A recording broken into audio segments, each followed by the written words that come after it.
여러분 잘 쉬셨습니까? 이제 우리가 이어서 우리가 지금까지 본 내용을 좀 결부시켜서 지금까지 본 내용은 기독교 윤리학의 범주 범위는 죄의 결과가 미치는 모든 것이다. 모든 피조물이다까지 우리가 배웠고요.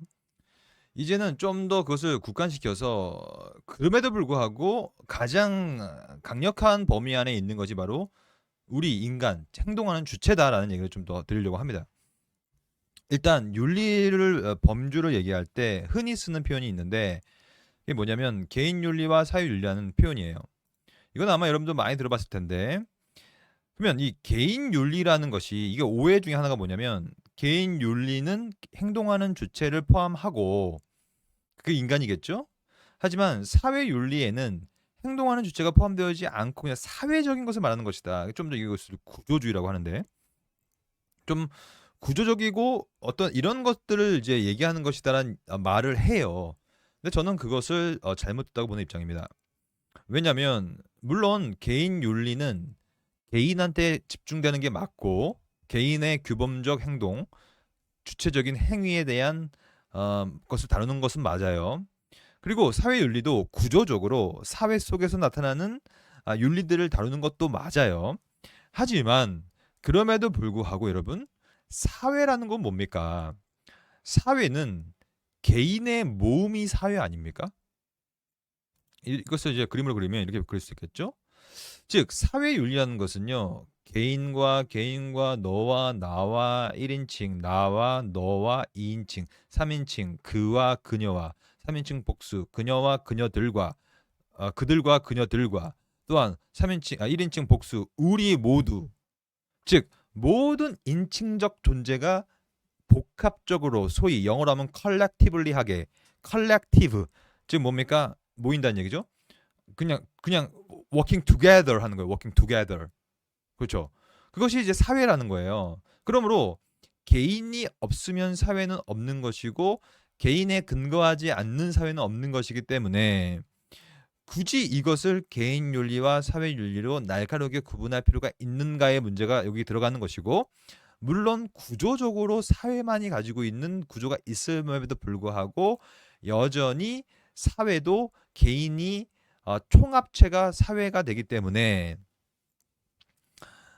이렇게 적용하면 좋을 것 같아요. 굳이 행동하는 주체로 범위를 함축적으로 묘사할 때 벌어질 수 있는 위험성은 사회 윤리를 지나치게 구조주의로 보는 것인데 그렇게 봐서는 안 된다는 것이죠. 오히려 개인 윤리의 총 집합체가 사회 윤리이기 때문에 굉장히 유기적인 연결이 되어 있다.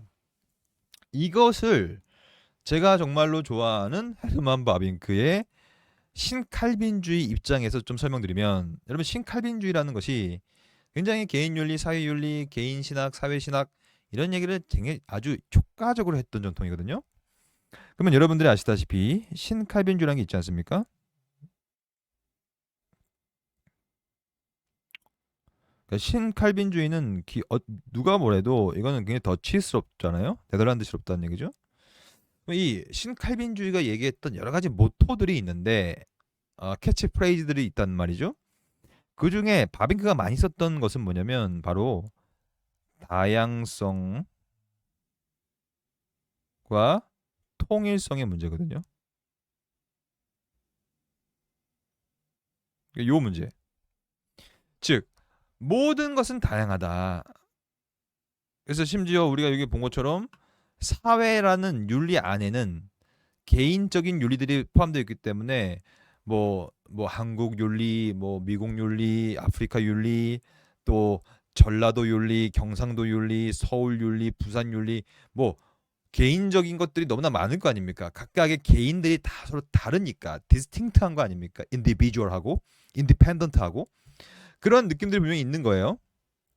근데 신학도 마찬가지고 모든 성경 해석도 마찬가지 다양하다는 얘기예요. 이 바빙크 입장은. 그럼에도 불구하고 다양성 가운데 뭐가 필요하고 중요하냐면 바로 그 다양성을 관통하는 여러 가지 그 다양성을 관통하는 하나의 라인이 있어야 되는데 그것이 바로 통일성이다. 그렇게 하는 거예요. 그래서 예를 들면 제가 재작년인가요 벌써 번역했던 책 헤르만 바빙크 계시 철학이라는 책이 있는데 그 책을 읽어보면 그 책도 이 세상의 모든 만물이 다양하다. 이렇게 다양하지만 이 다양한 것은 하나의 뿌리가 있는데 이 뿌리가 뭐다? 그 책의 제목처럼 바로 계시다. 이거예요. 이 얘기를 하고 있는 거예요. 이렇게 봤을 때 이렇게 봤을 때 요 사회 윤리도 마찬가지죠. 각 개개인은 다양하죠. 하지만 그거에 합당한 통일성 있는 윤리가 필요한데 저는 그것을 사회 윤리 형태로 보는 거예요. 그래서 개인 윤리의 총 집합체가 통일적으로 사회 윤리. 그러므로 한 사회의 사회 윤리를 살펴보면 반드시 다양한 개인의 윤리의 총 집합이 거기 안에 드러나겠죠. 통일적으로.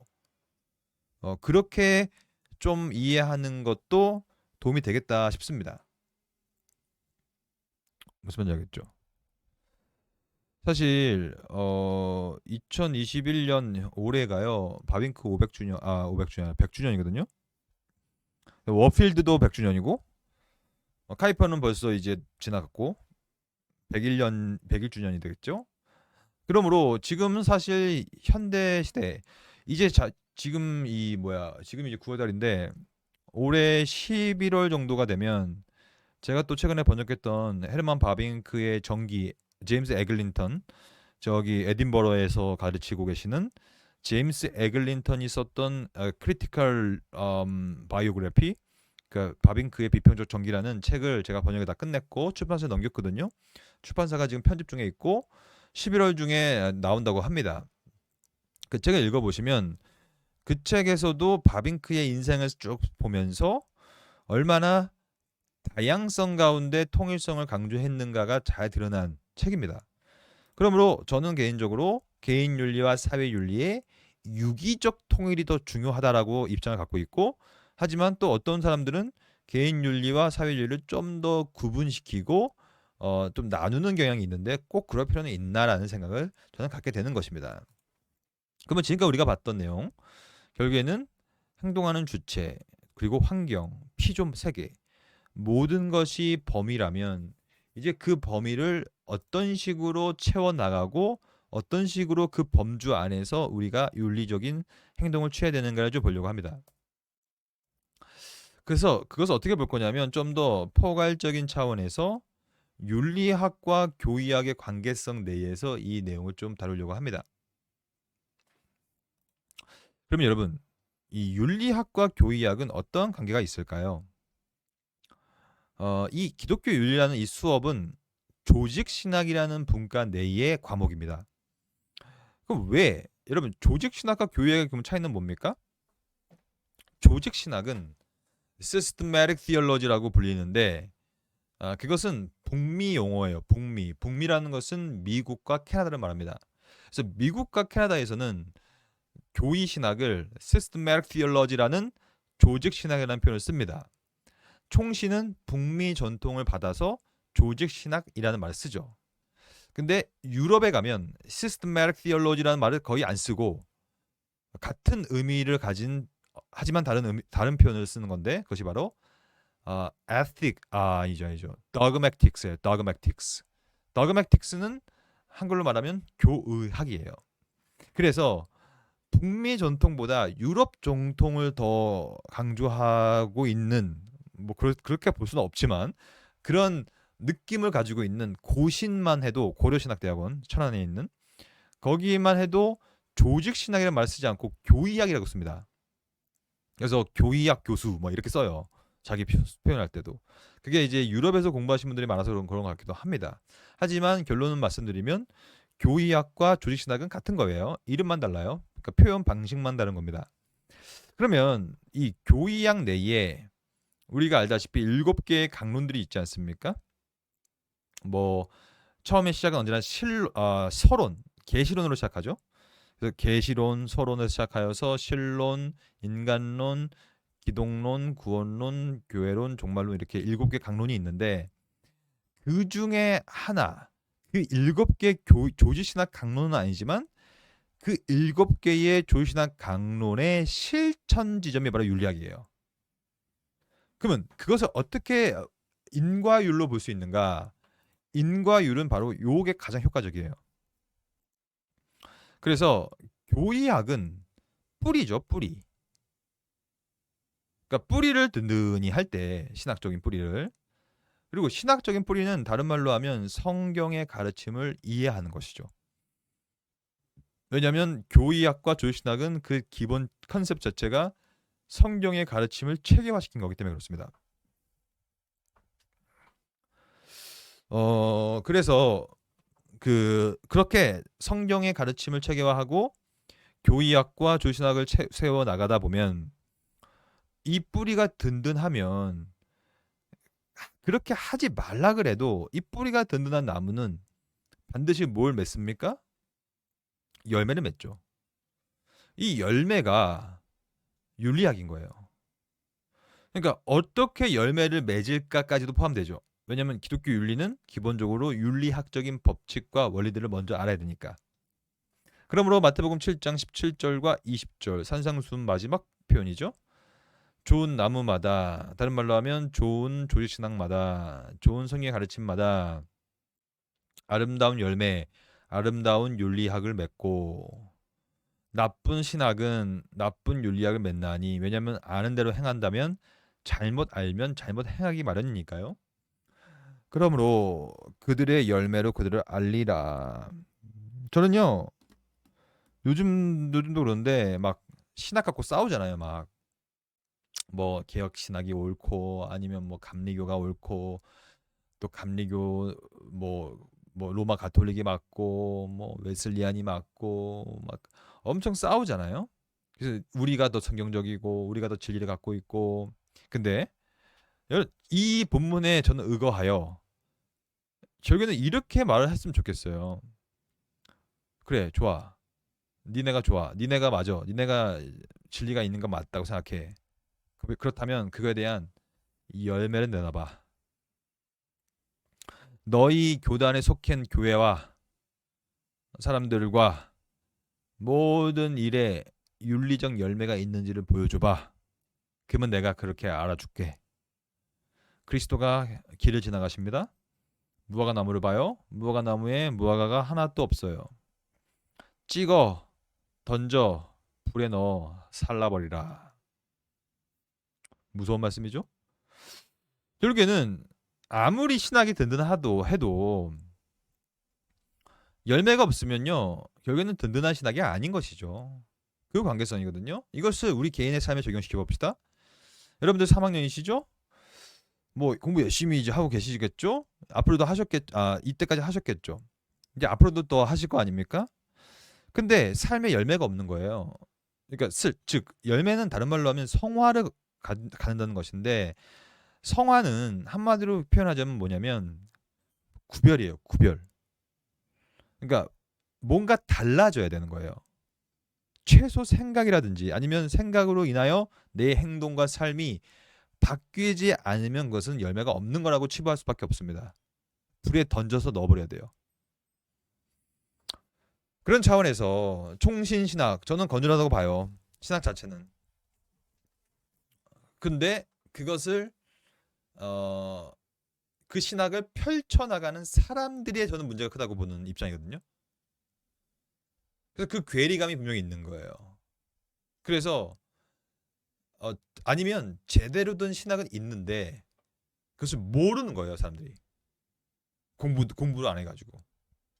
도대체 뭐가 뭔지도 모르고 그렇게 하다가 결국에는 목사 안수 받고 교회를 하면서 많은 영혼들을, 그 청교도 저작들을 읽어보면 이런 표현이 많이 나와요. 저 회심하지 않는 목사들이 많은 성도들을 지옥으로 데려가고 있구나.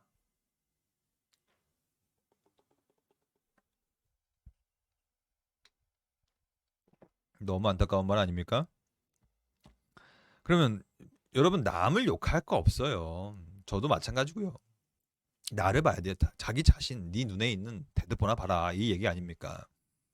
그러니까 윤리학은 필연적인 것이고 자연 이치상 뿌리와 나무와 열매는 밀접한 관련이 있기 때문에 반드시 어떠한 열매를 맺을 거에 집중하는 신학을 해야 되겠죠.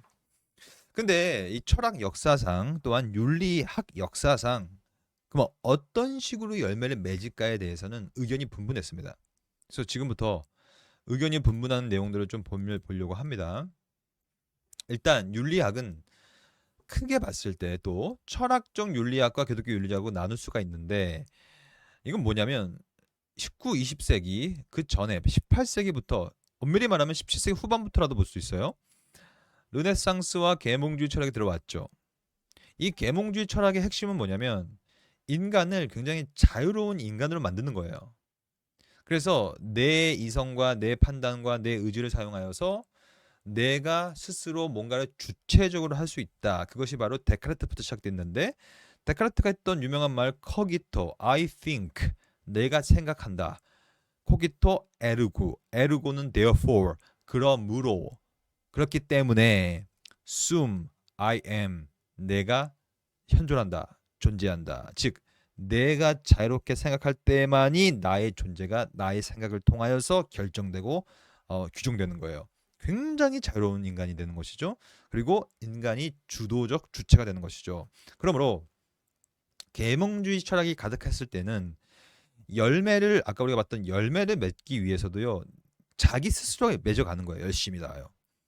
굉장히 인본주의적이고 God centered 된 것이 아니라 human centered 돼버린 그러한 인간 인본주의적인 윤리학이 싹 텄단 말이에요. 그러므로 이 당시는요, 어떻게 불렸냐면 유토피아주의라고 불렸잖아요.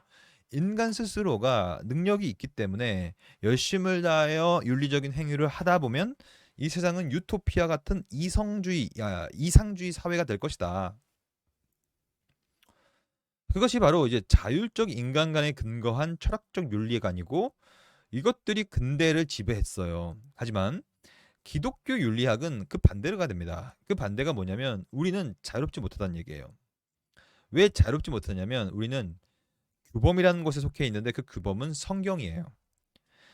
즉 르네상스 인간과는 내가 평가하고 I think, cogito, 내가 생각하고 내가 사고하면 되는 것인데, 여기서는 내가 사고하는 것이 아니라 성경이 사고합니다.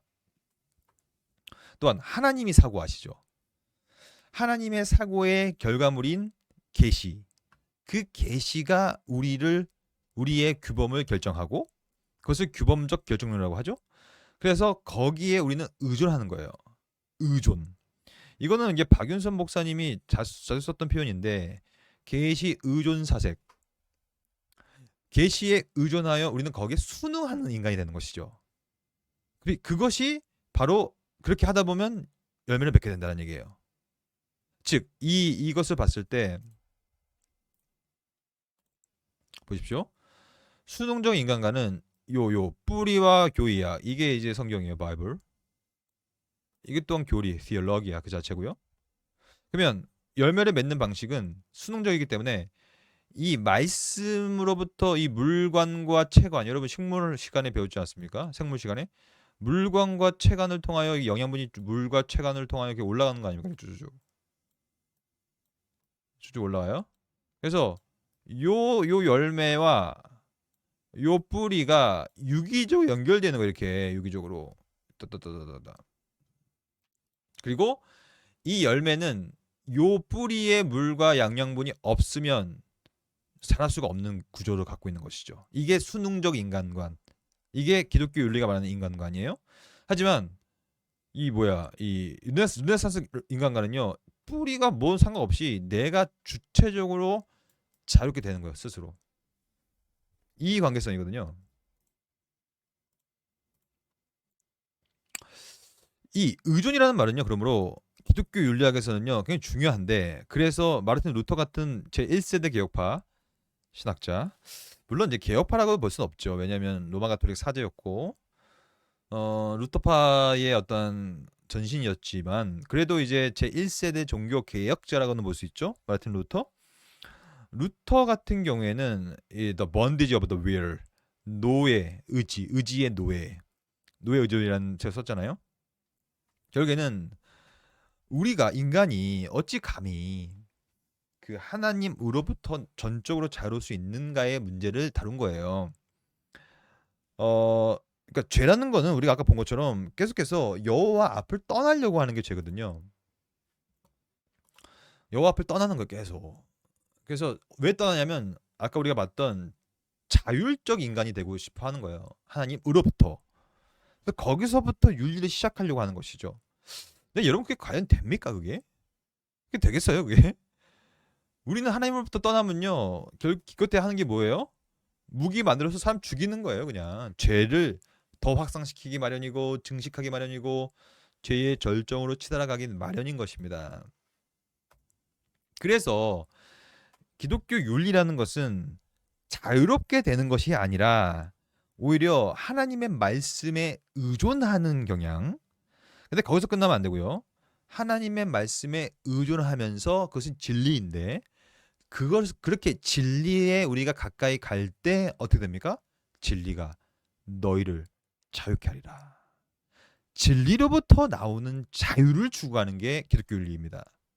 제가 굉장히 중요한 얘기를 했고요. 이 내용을 반드시 이해하고 넘어가야 됩니다. 즉 기독교 윤리에서는 말씀을 떠난 자율은 중요하게 생각하지 않아요. 그건 오히려 아주 큰 죄악이라고 생각하죠.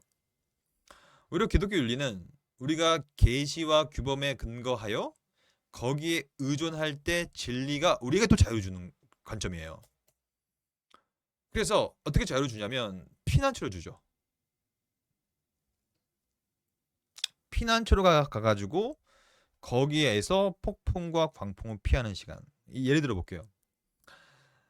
비가 와요. 엄청 비가 온다고 생각해 보십시오. 그럼 여러분 비가 올 때 너무 배가 고픈 거예요. 근데 사방에 아무것도 없고 비만 와요. 그냥 광야인데. 근데 라면이라면 좀 그러니까 과자가 있는 거예요. 과자. 근데 과자가 이제 주머니에 있는데 그 과자를 먹어야 되는데 비가 너무 오니까 이거 과자가 다 젖어버릴 것 같아요. 그래서 과자 초콜릿이 다 녹아버리겠죠. 어, 그런 상황인 거예요. 근데 왜 그 사람은 비를 철철 맞고 있냐면 자기 주인으로부터 떠난 거예요. 자유롭게 되고 싶어서. 자유롭게 되고 싶어서 밖으로 나갔어요. 광야로 갔더니 비가 와요.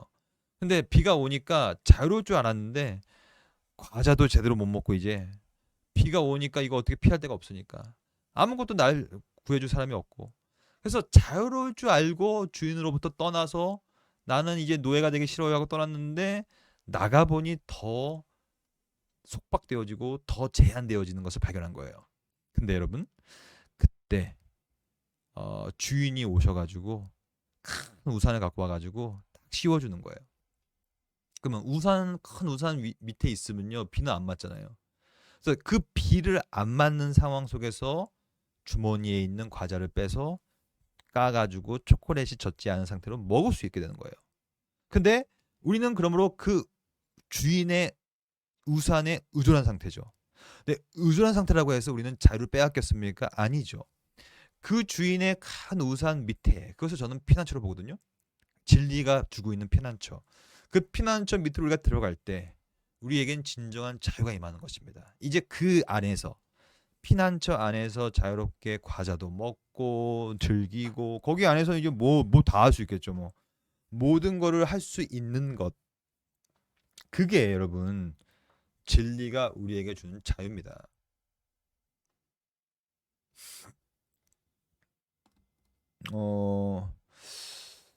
그러므로 기본적으로 기독교 윤리의 인간관은 자율적 인간관이 될 수가 없어요. 그곳에서는 이제 자유롭게 우리가 두 번째 시간에 봤던 비결정 상태가 아닌 자유 의지가 있어야만 굉장히 윤리적인 책임을 질 수 있는 소위 ethical context가 만들어져요. 윤리적 맥락이 만들어진단 말이에요. 근데 이렇게 돼버리면요, 자유롭게 돼버리면요, 자유가 없어지니 그럴 수가 없으므로 기독교 윤리학이 말하는 기본적인 규범은 수능적 인간관이고 하나님의 피난처 밑으로 들어간 사람이다. 이것은 그 자체가 의존이지만 동시에 자유다. 그래서 이것을 제가 번역했던 책 계시철학을 읽어보면 이런 말이 나와 있습니다. 우리는 그래서 자아식 속에서 의식적 존재이고 자의식 속에서 결정적이고도 본질적인 의식적 존재다. 그래서 우리 가운데 있는 이 자의식 이 자체가 굉장히 의존적이고 제한적이며 유한하고도 피조된 존재라는 사실을 인식하는 것으로부터 기독교 윤리는 시작돼요. 그러니까 내가 꽤 자유롭지 않구나. 그리고 내가 자유롭게 돼버리면 나는 죄로 치달아가는 존재구나. 다른 말로 하면 이것을 구원론에서는 회심이라고 불러요. 내가 죄인이구나. 그래서 회개를 하는 거예요. 회개를 한 결과가 뭐냐면 믿음이라는 선물을 받게 되는 거거든요. 그러니까 믿음이 있는 존재가 할 수 있는 도덕적 책임의 이야기, 그것이 기독교 윤리입니다. 그래서 이것을 바빙크는 좀 더 이렇게 좀 표현하는 거예요. 우리는 유일하게 무한한 존재, 하나님이죠. 무한한 존재의 완전한 능력에 의존한 상태. 모든 피조물들과 함께 우리 자신을 느낀다. 그렇죠? 그러니까 의존한 상태로 자유롭게 우리를 느끼게 되는 것이죠. 하나님의 말씀과 진리에 종속되고 의존한 상태에서 그 진리가 주는 자유함 가운데서 우리는 도덕적 책임을 다하게 되는 거예요. 하지만 이 완전한 능력을 어떻게 정해내려 하는지는 중요하지는 않아요. 뭐 어떻게 할 수가 없으니까. 하지만 중요한 것은 뭐냐면 모든 사람들은, 저와 여러분들 다 포함되죠? 모든 존재의 원인과 근본이 되는 존재 누구겠어요? 하나님이죠. 사실은 엄밀히 말하면 하나님이 모든 존재의 원이라도 볼 수 없어요. 왜냐하면 하나님은 자존하시기 때문에. 자존이라는 것은 원인론, 원인 결과론에 초월해서 계신다는 거거든요. 그럼에도 불구하고 그분이 창조주이기 때문에 모든 것의 원인인 건 맞죠. 그 존재에 의존한 상태를 우리는 스스로 느낀다는 거예요. 여기서 말하는 스스로를 느낀다. 이런 의존 감정은 철학적 개념도 아니요. 추상적인 범주 혹은 언어적 해결책도 아닙니다. 그러니까 뭐 좀 설명하기 어렵기 때문에 그냥 언어로 퉁치는 정도의 해결책은 아니란 얘기예요. 오히려 확실한 건 뭐냐면 이러한 의존 감정은 자연 과학의 잘 짜인 사실과 동등한 거예요. 즉 우리가 의존 감정을 가질 때는 이것은 이미 경험하고 있는 거예요. 즉 여러분들도 아마 경험할 거예요. 우리가 하나님을 의존할 때 우리에게 큰 자유가 임한다는 사실을 경험론적으로 채택할 수 있을 거예요. 그리고 그것을 보편적으로 인간적일 뿐만이 아니라 즉각적 나이가 갖고 있는 자의식. 여러분 자의식은 뭐냐면 내가 현재 존재한다고 생각하는 것이 자의식이에요. 저도 지금 자의식을 갖고 있어요. 저는 현재 제가 지금 존재한다는 사실에 대해서 인식할 수 있거든요. 근데 동물은 불가능합니다. 여러분들이 키우고 있는 반려견한테 물어보세요. 지금. 헤이, 너는 자의식이 있니? 그러면 아마 그 개는 왈왈 이렇게 말하겠죠. 그냥 뭐 하겠죠. 왜냐하면 강아지는 자기 자신이 존재한다는 사실에 대해서 인식을 못합니다. 그것을 인식하면 자의식이 있으므로 영혼이 있다고 볼 수 있겠죠. 자의식이 있어야 관념적인, 철학적인, 신학적인 내용에 대한 논의를 할 수 있는 거거든요. 근데 이 자의식은 결정적으로 뭐와 관련되어 있냐면 의존 감정과 관련돼 있어요. 이건 슐라이어 마허식은 아니고요. 바빙크가 말하는 것은 자의식이 갖고 있는 무한한 신존재에 대한 의존이다라는 얘기예요. 그리하여 세계와 하나님이라는 두 존재 모두에게 우리는 의존하는 삶을 살게 되는 것이죠. 그러므로 제가 지금 무슨 말을 하고 있는 거냐면 바로 이 두 가지의 큰 프레임, 르네상스적인 자율적 인간관이냐, 여기서부터 윤리를 시작해야 되는 것이냐, 규범적 결정론 가운데서 순응하는 차원에서 순응이지만 우리의 자유를 빼앗기지 않는 상태에서 여전히 진리가 주는 자유함 가운데서 윤리적인 행위를 해나가는 것이냐, 이 논의를 하고 있으며 저는 바빙크를 통하여서 그것을 증명해 나가고 있으며 또한 동시에 성경이 말하는 바를 보면서 무엇이 더 옳은 것을 평가하려고 하는 것입니다. 성경은 말합니다. 우리가 하나님을 힘입어 산다. 그와 함께 기동한다. 그와 함께 워크스루 하는 거예요. 같이 걷는다는 얘기죠. 그와 함께 존재한다. 그래서 그를 의존하는 것이, 또한 계시에 의존하는 거와 계시 의존 사색을 하는 것이 기독교 윤리의 시작점이다. 이렇게 볼 수 있는 것이죠. 그러면 제가 지금까지 그러면 결국에는 르네상스형 자율적 인간관, 근대주의형 인간관을 비판하고 있죠. 그것이 기독교 윤리의 시작점이 될 수 없다는 차원에서. 그러면 왜 그런가 문제 아닙니까? 왜 그렇게 우리는 계시와 성경에 의존해야 되는가? 왜 그 진리 안에서 도덕적 행동을 해야 되는가? 이 근원적인 질문을 제가 던지도록 하겠습니다. 왜 그럴까요?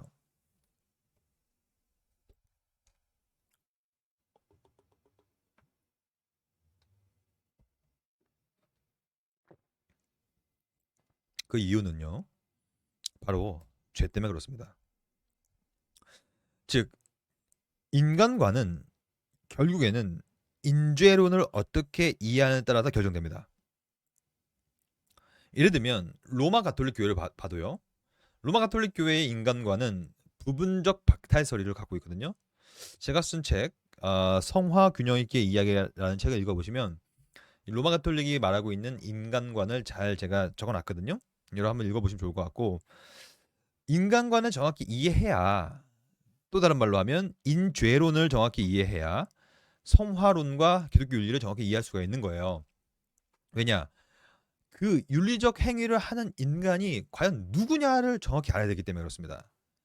근데 왜 저는 자꾸 규범적 윤리관, 진리 안에서의 윤리관을 얘기하냐면, 우리는 꽤 부분적 박탈 정도로 낙관적인 인간이 아니라 여러분과 저는 꽤 비참한 형태로 전적 부패, 전적 타락해버린 totally depraved 돼버린 거예요. 즉 partly 된 것이 아니라 totally 완벽하게 그냥 우리는 전적 타락해버렸기 때문에 이 종교개혁자들이 계속해서 말씀하신 내용이 바로 그 내용 아닙니까?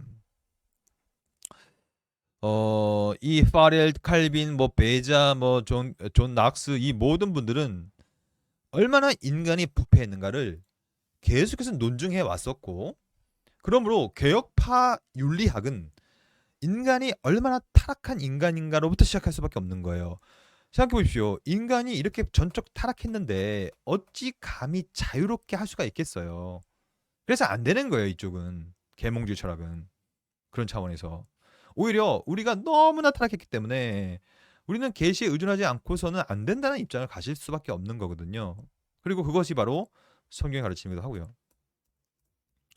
성경은 이 전적 타락에 대해서 다양하게 표현합니다. 예레미야 17장 9절 만물보다 거짓된다. 비교형이죠. 모든 만물보다 우리는 거짓돼요. 심히 부패한 것은 여러분과 저의 마음이에요. 마음, 마인드, 스피릿, 소울, interchangeably used 다 되는 것입니다. 우리의 영혼 자체가 심히 부패했어요. 근데 무슨 자율적 인간관이 이걸 싹둘 수 있겠습니까? 르네상스형, 계몽주의형 인간관에 근거한 기독교 윤리를 세울 수 있겠습니까? 못 세웁니다. 여호와께서 하늘에서 인생을 굽어 살펴. 이 인생은 인간들의 말이에요. 지각이 있나 보는 거예요. 지각은 분별력을 말합니다. 근데 하나님을 찾는 자가 있나 없나 봤더니 아무도 없어요. 왜냐? 다 치우쳐요. 다 함께 더러운 자가 됩니다. 아담의 타락, 원죄의 전가 다 아시죠? 선을 행하는 자가 없으니 하나도 없는 거예요. 선을 행하는 자가 하나도 없는데 무슨 기독교 윤리가 세워집니까? 타락한 존재가 구원을 받기 전에는 사실은 기독교 윤리가 세워줄 공간 자체가 창출되지 않습니다. 마음은 뭡니까? 마음은 창문이라고 하잖아요. 그 창문, 마음이 아니라 우리 입술이 창문이라고 하잖아요. 그러니까 입술은 마음의 창문. 마음에 뭐가 담겨져 있는가가 드러나는 거 아닙니까? 근데 우리의 마음의 창문인 입술은 독사의 독이 있죠. 남을 죽이죠. 저는 참 우리가 말하는 것을 잘해야 됩니다. 어떤 사람들은요, 기도를 너무 많이 하고 성경을 많이 알고 참만 신앙력이 깊으시고 높으신 분이 있는데, 그런 분들이 한마디를 해도 남의 막 마음을 후벼 파는 말들을 하는 분들이 있거든요. 저는 왜 그런지 모르겠어요. 그러면 안 되거든요. 말은요, 마음의 창문이에요. 근데 기독교 윤리적으로 말에 대한 윤리를 제대로 하지 못하는 것도 다 우리가 죄인이기 때문에 그렇습니다. 우리가 낙관적인 인간관에 이 기독교 윤리를 세울 수가 없다는 증거죠. 발은 맨날 그냥 행악하기에 빠르고 무지한 피를 흘리기에 신속하고 생각을 해봤자 늘 악한 생각만 하죠. 그것이 저와 여러분입니다. 그러니까 저와 여러분들이 이런 상황 속에서 또 나와 있죠. 그들의 입에 신실함이 없고 심중에 심이 약하고 목구멍 열린 무덤 같고 혀로는 아첨하고. 그래서 저는 정말 우리 기독교 윤리학을 세움에 있어서 가장 중요한 태제, 가장 중요한 명제는 바로 요겁니다. 기록된 바 의인은 없나니 하나도 없다. 의인은 없는데 하나도 없는데 어찌 감히 윤리를 자율적 인간간에 세울 수 있으리요. 세울 수 없다는 것이죠.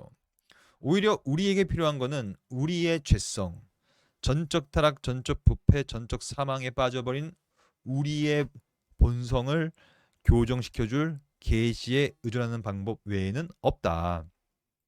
규범적 결정을 할 수밖에 없다는 결론이 우리한테 나올 수밖에 없다는 것입니다.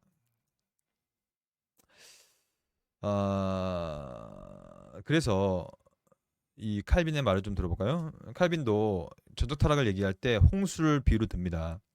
그러니까 여러분과 저는 전인, whole person, 우리의 전인이 죄에게 압도당해서 홍수에 빠진 것처럼 머리끝에서부터 발끝까지 위 아래 위 아래 모두가 그냥 사람에서 나오는 모든 것들이 다 죄로 물들어져 있다는 것.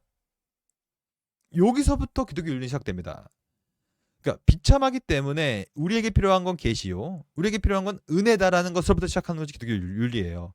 그래야 열매가 나오는 것입니다. 다음 화는 이것을 이렇게 얘기하죠. 인본주의의 바탕을 둔 철학적 윤리 우리가 배웠죠. 기독교 윤리의 차이는 결정적입니다.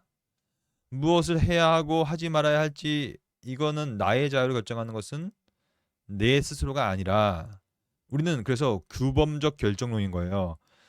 계명, 규범이 내가 무엇을 해야 하고 말지를 결정해 주는 거예요. 그것이 소위 규범적 윤리학이요, 기독교 윤리학의 근본 토대죠. 그럼 마지막으로 하나 더 논의를 더 살짝 드리고 마치겠습니다, 오늘. 그러면 이 모든 내용을 우리는 어떻게 해야 되는가?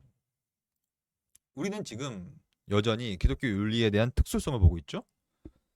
그리고 기독교 윤리가 가지고 있는 계시 중심성을 보고 있죠. 근데 그건 진리거든요. 근데 그것을 마치 분파주로 가면 안 돼요. 마치 우리 것 베타주로 가면 안 돼요. 우리가 갖고 있는 진리는 저는 개인적으로 물과 같다고 생각해요. 물은 위에서부터 아래로 흘러서 이건 계곡인데 이 물이 언젠가는 저기 넓은 바다로 갈 거 아닙니까? 그래서 여러분과 제가 기독교 윤리라는 특수하고 베타적인 진리 체계를 배우고 있지만 그것이 베타적으로 남으면 안 되고요. 그런 기독교적인 논변은 반드시 보편적인 논변으로 발전돼야 됩니다. 즉 이 물이 나중에는 전 세계로 흘러나가야 된다는 얘기예요. 다만 이것을 이렇게 얘기합니다. 기독교 윤리학은 널리 알려진 일반적 도덕을 분석하고 이러한 도덕을 승인 혹은 비판함으로 공공사를 섬기는 것을 목적으로 해야만 한다. 즉 그리스도인들은 보편적 논변으로 의사소통을 해야 되고 단지 기독교적 논변만 사용함으로 최후방으로 후퇴해서는 안 되는 거예요. 물론 진리에 있어서는요 완전 배타적이 돼야 됩니다. 저는 여러분들이 진리를 희생하면 안 된다고 보고 진리를 포기해서도 안 된다고 봐요. 후퇴해서도 안 됩니다. 하지만 진리를 가진 채 그 진리를 물처럼 흘려보내야 돼요. 보편적으로. 그래서 우리가 지금까지 제가 그 기독교적 윤리관을 갖고 있는 베타성을 봤지만 여전히 그럼에도 불구하고 그것이 베타적으로 남기보다는 물이 흘러서 일반 세속 윤리까지도 영향력을 미쳐야 된다. 까지가 오늘 우리가 다룰 내용이었습니다. 수고하셨습니다. 다음 주에는 기독교 윤리학을 우리가 하면서 계시 중심 이런 얘기를 많이 했는데 오늘도 그럼 그 계시 성경을 어떻게 사용할 것이냐, 이 사용의 방식들을 좀 다음 주에 배우게 될 것입니다. 교재 미리 좀 읽어오시고 예습 복습 철저히 하시고 질문 있으시면 LMS 시스템에 올려주시고 혹은 이메일로 주시고 뭐라도 저한테 알려주시면 좋을 것 같습니다. 여러분 수고하셨고요. 코로나 조심하시고 제가 기도하고 마치겠습니다. 하나님 감사합니다. 오늘 우리 이 기독교 윤리학이 얼마나 성경 중심적이어야 되는지에 대해서 살펴봤습니다. 오늘도 우리의 삶이 계시와 하나님의 말씀에 근거하게 하시고 거기에 의존하게 하셔서 이 모든 것들이 결국에는 나의 영광이 아닌 나의 자유로운 선택과 윤리적인 행위로 인함이 아닌 하나님이 주신 모든 은혜로 되었다고 고백할 수 있는 우리 모두 될 수 있도록 인도하여 주시옵소서. 이 모든 말씀 예수님 이름으로 기도드립니다. 아멘. 수고하셨습니다. 다음 주에 뵙겠습니다.